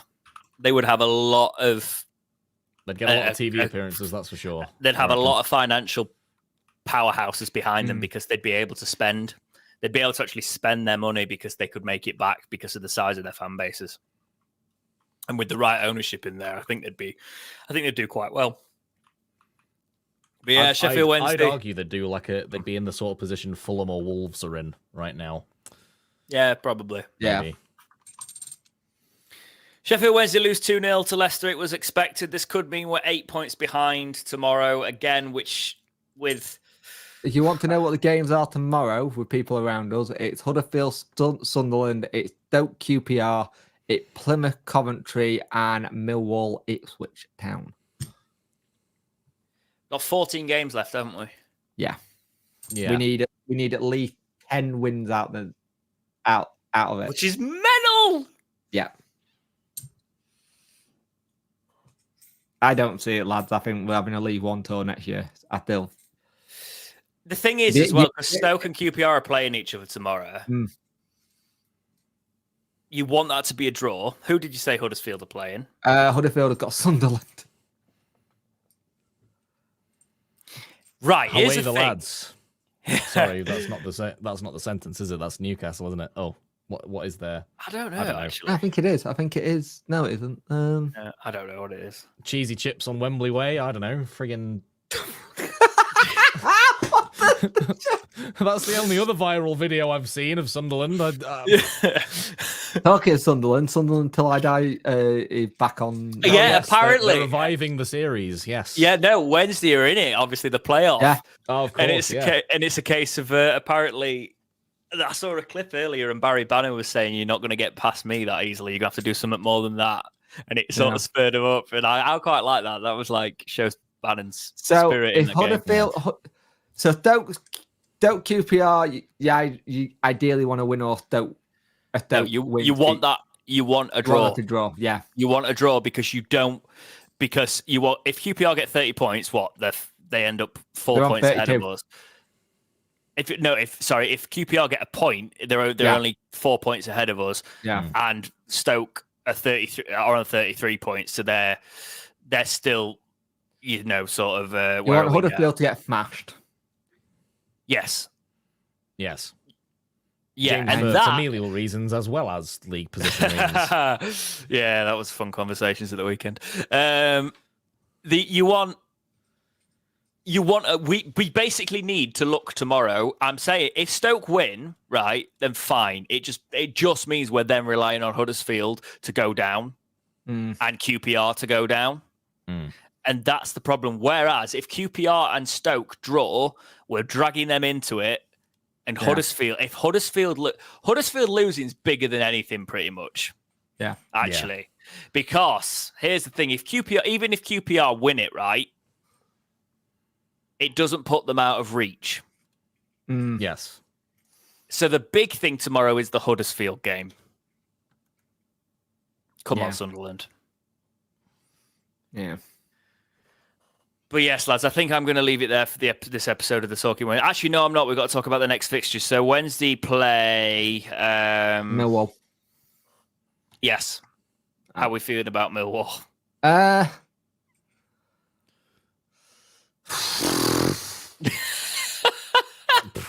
If it was at home, I'll probably say, and we look now, it's Brattle at home. I don't know. It depends on how much the recovery goes.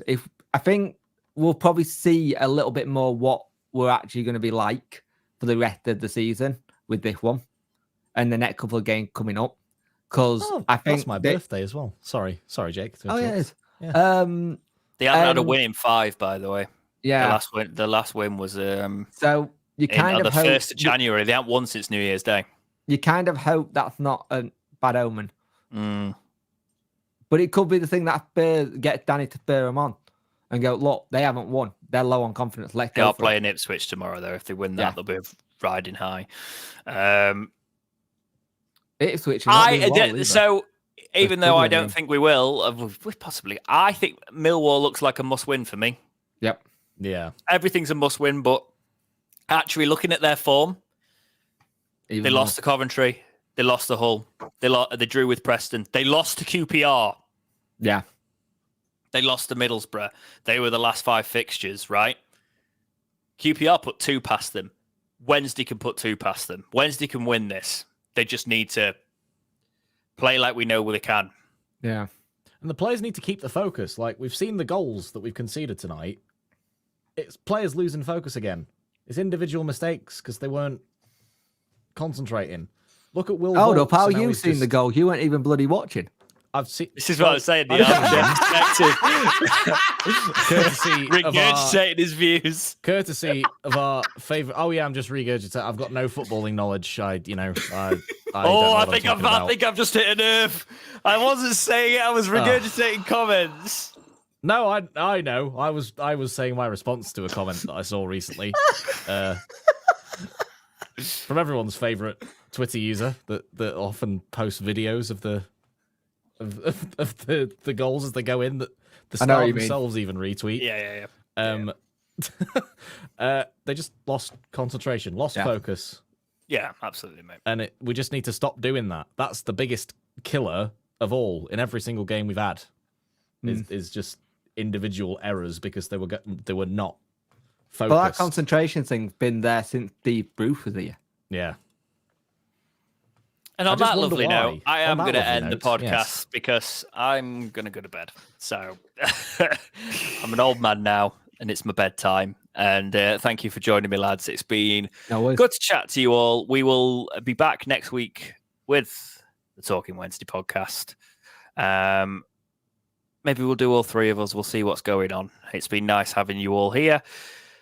Credited members for the stream are Caboodlefish. Won't show up at the end because it's alive and I still haven't done the new graphics. Still need to do that. That will happen probably in 2027. To be fair, the big P still need to be transparent and that's still not been done. It's never happening. Take care and we will see you in the next episode of Talking Wednesday. See ya. See you later.